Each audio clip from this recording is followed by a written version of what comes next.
Hi, sweeties. How are you doing? Welcome to Naya Sim, and thank you all so much for all the love and support. Hope you all are doing great. So today we'll be talking something very important. And before we get into this video, I want to let you all know that somebody has already replaced Candice Owen, right? And this person is already doing all he can as a palm-colored person. Like, you all know how they use media and their propaganda machine to, get to black people straight up. And you all remember what happened in Baltimore about the bridge that collapsed and how they found out that the mayor of the community is a black person. And all of a sudden, they became very mad. Like, why is he a black person that is the mayor? So they straight up started calling him DEI and the rest of it. And you all already know that they can use the N-word, woke, and now affirmative. Actually, they call black people affirmative action. And now the new one is DEI, right? So this young man has started lying about this young black man that he called colored people racists, right? And this is like the talk of the town, and all of them are all jumping out from their couch and all that, saying one thing or the other. Number one is that I know that they are shocked. They are really in shock. Like, how is it this young man that is the mayor? Why is it not us? And I want to tell you something. I want you to know that in more 60-70% is it's black community, but they are still mad that why is it a black person, not them, that is the mayor. Let's get into the. Since Candace Owens was tragically fired from the Daily Wire, they've yet to find someone to fill the position for the purpose that she served. So for the next segment that we're about to watch, they picked this guy, Michael Knowles. And I guess because of his Sicilian descent and light tint of olive skin, they figured close enough. And our friend Michael here has a warning for white people. The mayor of Baltimore says that white people should be afraid, and that making white people afraid is actually the purpose of his life. Oh my God. Did Mayor Brandon Scott really say that? I hope you show us a clip of it. Oh, no, and you know very well that black men, and young black men in particular, have been the boogeyman for those who are racist and think that only straight, wealthy white men should have a say in anything. We've been the boogeyman from them since the first day they brought us to this country. And what they mean by DEI, in my opinion, is duly elected incumbent. We know what they want to say, but they don't have the courage to say the N-word. And the fact that I don't believe in their untruthful and wrong ideology, and I am very proud of my heritage and who I am and where I come from, scares them, because me being at my position means that their way of thinking, their way of life of being comfortable and suffering, and while everyone else suffers, is going to be at risk, and they should be afraid, because that's my purpose in life. Wait a second. He didn't say white people should be afraid. He said racists should be afraid. Michael, are you suggesting that when he talks about racist people, that he's talking about white people? That's weird. So you hear the word racist and you just assume white people. Are you telling on yourself, Michael? I think you are. But you see, this is what conservative news outlets do, right? Before our friend Michael here even showed you the video of what Brandon Scott said, he planted a seed in your head, because he just assumes his viewers can't critically think. So then you proceed to watch the video through the lens that Michael set up for you, to get you scared of the angry black man, and that he's coming after white people. Now, even if I couldn't critically think on my own, I'd be a little offended about someone assuming that I can't. And that's what Michael did there. Because even though Michael showed you the clip, he knew once he put his 2 cents out there, you would no longer listen to what Brandon Scott was saying. That's how stupid they think you are. Oh, and Michael, if the executives over at the Daily Wire start suggesting that you go lay out in the sun a little bit, I think you'll know why. Anyways, Bye. Let's talk about the myth of meritocracy. I will allow you, Mayor Scott, if you choose to do so, to respond to the tomfoolery and attacks on you for having the nerve to be black and also a mayor. Recently, the Francis Scott Key Bridge in Baltimore collapsed, and now conservatives are using this to attack the mayor of Baltimore, who is black, and they're calling him a diversity hire. Well, I think, listen, I know, and we all know, and you know very well, that black men and young black men in particular have been the boogeyman for those who are racist and think that only straight, wealthy white men should have a say in anything. We've been the boogeyman from them since the first day they brought us to this country. Now, what's fascinating is the mayor of Baltimore is not the only black leader that is being attacked this way. We saw the ousting of President Claudine Gay from Harvard, and she was accused of plagiarism. And now, as the Harvard Crimson reports, 4 high-profile black women at Harvard have been accused of plagiarism. Now, many conservatives are taking the term diversity, equity, and inclusion, and they're saying it should stand for didn't earn it. But they don't have the courage to say the N-word, and what they mean by DEI, in my opinion, is duly elected incumbent. I love a good play on words, and duly elected incumbent is fire, and I love that he's highlighting that within his position, he was voted into this position based on merit. That if anyone is actually someone who is demonstrating meritocracy, it is him. But this whole idea of didn't earn it brings up a broader conversation of meritocracy and insulating power within the United States. And the reality is, from slavery to black codes to Jim Crow laws to segregation in housing, segregation in education, this country has done everything through policy and practice and legislature to insulate white communities and the hierarchies that serve them. Now, something I said in my previous video is Dr. Carol Anderson's book, White Rage, really gives us the language to understand what's happening in this moment. And something she says is white communities insulate their rage and their anger at black advancement through policy. And we're seeing that happen right now as DEI offices are torn down, but we're also seeing it through rhetoric, this way that conservatives are poking holes or trying to poke holes in the skills and competencies of black leaders. And ultimately, we have to remember that terms like meritocracy and competency and skill are racialized. That oftentimes, as black people move through the ranks of power, it is seen as luck, it is seen as affirmative action hires or diversity hires. But when white folks enter into positions of power, we see it through a lens of meritocracy and skill. It is a perception bias, and it is a narrative bias. Believe in their untruthful and wrong ideology, and I am very proud of my heritage and who I am and where I come from, scares them. Because me being in my position means that their way of thinking, their way of life of being comfortable and suffering, and while everyone else suffers, is going to be at risk. And they should be afraid, because that's my purpose in life. We know what they want to say. What a slam dunk ending to that interview, and he's absolutely right. Those who benefit from inequality will always find fault with those who are redistributing power and resources and care. But the power of the few should never justify the suffering of the many.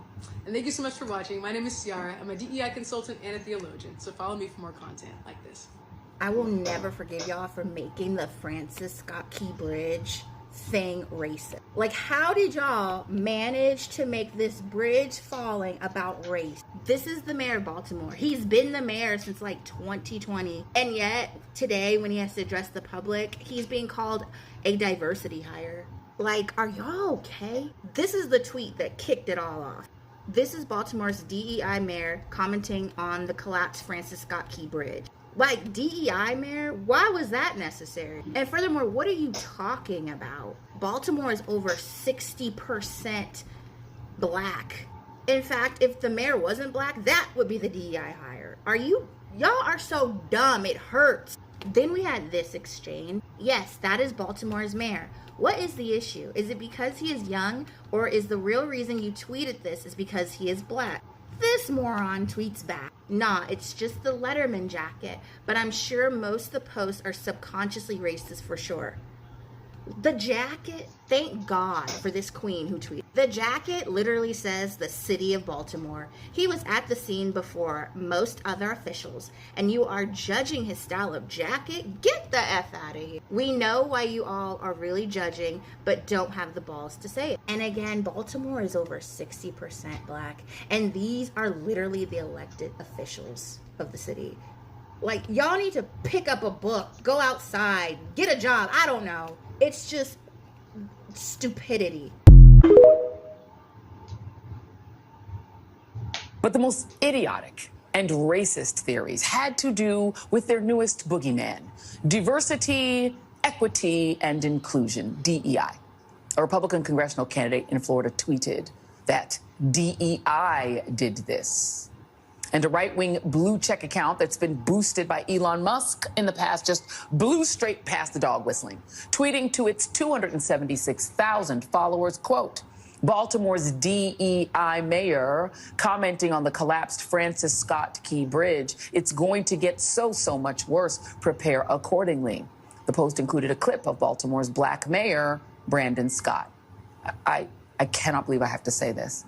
Brandon Scott was elected with 70% of the vote in 2020 in a city that is 61% black. So by right-wing logic, a diversity hire would have been a white man, which of course is what they want. Only the white Christian men may have the things. And at this point, it's evident what they mean by DEI, right? Okay, it means black people. It's the reason the right complained about critical race theory. It's not fashionable to be openly racist anymore in America, unlike what they call the good old days. So referring to a black mayor as a DEI mayor gets the point across, right? So fellas, why not just say what you mean? You can't stand black people. We get it. You've been heard.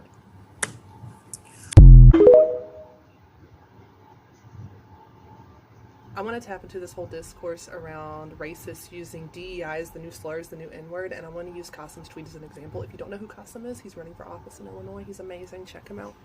MAGAs are labeling DEI as didn't earn it, which is wild because in reality, generating historic wealth through 2 billion acres of stolen land from Native Americans, enslaving black people for 300 years, banning Asian immigration until 1965, and banning women from financial access till 1974, all without paying a single red cent in reparations or restitution, is the living, breathing example of not earning it.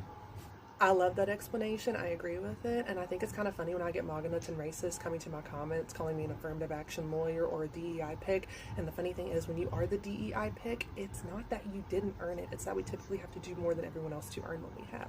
So I'm going to give y'all a quick explanation of what it looks like to not earn it. In 2014, I enrolled in the University of Memphis School of Law, and while there I decided to enroll in the dual JD Master of Public Health program. I was their guinea pig. I'm the first person in the University of Memphis history to graduate with the dual JD and PH degree. Fewer than 2% of people in this country have that level of educational attainment, and public health law is a very niche specialty of law, which became very important during the pandemic. So while at the university, I won multiple writing competitions just on my own. On my own time, I did those. I got published in one of Tulane's journals. I was a managing editor on a journal at my law school. I was an associate justice on the moot court board, won multiple moot court competitions, won awards for my briefs. I worked in 2 legal clinics and won every case I ever worked on as a law student. I was a research assistant on adverse childhood experiences because I had a research background, including in neuropsychology, so I continued that research as well. I also went to classes and internships the entire year. I had no breaks, even in the summer, because I wanted to make sure I got my dual degrees within 3.5 years. And then in my last semester with my master's degree, my brother actually got murdered before my finals, and I still did my final exams, turned them in, and graduated with a 3.5 GPA with my master's. So after that, I graduated with an offer to be a presidential management fellow during the Trump administration, no less. And they don't have race or ethnicity anywhere in those applications. To be perfectly honest, they probably thought I was a white woman because my name is Elizabeth, and we've seen the research on prejudice when it comes to names on resumes. But yeah, so all that to say, if that's what it looks like to not earn it, what do you call it when a bunch of salty-ass racists who are losers and never accomplished anything in their lives are sitting on their couches seething from behind keyboards because black and brown people are living life and doing better than they are? What do you call that? You know, my friend Mike B said maybe we should call them megas, and I actually like that slur. I co-sign that. MAGAs are labeling DEIs as didn't earn it, which is wild because in reality, generating historical wealth through 2 billion acres of stolen land from Native Americans, enslaving black people for 300 years, banning Asian immigration until 1965, and banning women from financial access to 1974, all without paying a single RED cent in reparations or restitution, is a living, breathing example of not earning it. And since we on the subject, nepotism in the good old boys club, or the true didn't earn it? And since we on the subject, DEI has become the new guys and cop out like affirmative action was, because hey, we got a lot of people that's unqualified in position, must be the DEI. Not knowing this man right here is an elected official. Y'all trying to conflate his position to being a DEI hire as if he wasn't elected by the constituents of Baltimore. That's majority what? Huh? So this is all I got from this video, and just looking back from the beginning of the video to the end, the person that replaced Candace Owen with is actually trying to outdo himself and also outdo Candace Owen, because you can see how they've started already lying, right? And this is how it has always been. When they look for a way to twist a black man's word in order to cause problems, right? But there is no problem this time around, because they refuse to listen right. They refuse to hear right, and they refuse to comprehend right. It is not our fault. It is not our problem. That is their problem. But I know that they already heard, but they are always looking for a way to put black people into their business and then drag black people, right? Like the good old boys days and all that. Number one is that, how did you wake up like, but more is how many, like, predominantly black community, right? And why do they, or why they actually want that set community to the mayor to be a pump color? Because you all already know how they want to dominate everywhere they go. They just want to be the center of attraction, forgetting that they are not the only ones in that community. I mean, that community is like, it's a diverse community of like predominantly black community, right? So you all are angry that it is not you that is the mayor, that it is someone that look like me. So for that reason, he is being called DEI, right? Because they cannot use the N word, because they cannot use woke, because even affirmative action, they call black people affirmative action too, right? And I think this is really very sad that still, anyway, they keep telling us everything is not all about race. There is no other people that use this word more than pop-colored people, telling us that, I mean, why is everything all about race? But you can actually vividly, crystal clear say that it is all about it. Because if they can wake up from nowhere over what happened, like, you see the damage that happened on the bridge, and the young man is actually talking about how to cater for human lives, and how to make the ones that are injured, to make sure that they are feeling better, to make sure that the ones that are missing, that they are found, and all that, right? So it's all about human lives at that point in time. But some people also wanted to make it all about them. Instead of talking about the humans that are that things affected, they are talking about bridge. And then when he get there his own answer, they said it's going to really be a long journey, that they better wear their armor and all that, because the black man that is the mayor is out of order. And how is he out of order? How exactly is he out of order? These are the things that will make you think, question some people's sanity, make you question some people's moral, make you question how some people actually do not feel anything about human beings, about people. Because if you have human sympathy, you definitely would think of the people's lives and all that first before thinking of any other thing and all the rest of it. But it is not that way. And then they still have the guts to tell us that, it's really the audacity of them coming to use DEI for someone that looked like me, because they feel like he did not merit it. You all know how they question everything about black people, whether they go read, whether you were a nurse. I have heard some of them say that if I see a black pilot, I am not I definitely would ask if he or she merited that. I have seen people that say, if I go to a black doctor, how am I, what is he supposed to do to me? So some of them are like, I will never go to a black doctor. There are some things you hear, you see that they really do not rate us. And when people do not rate you, you really do not have to show them that, let's do us. Let's continue doing us. If they want to, let them keep running around the circle, because that is what I feel like they are doing. You can't be fighting someone that is not fighting you. If there is anything more important to people that look like me more, is to dismantle the system that is affecting and oppressing them. Nothing much. Is there something else we're looking for? We do not have any fight. We do not have any argument. We do not have anything with any other person. Live your life. Let's live our life. That is just it. And that is some period. See you all in my next video. Bye for now.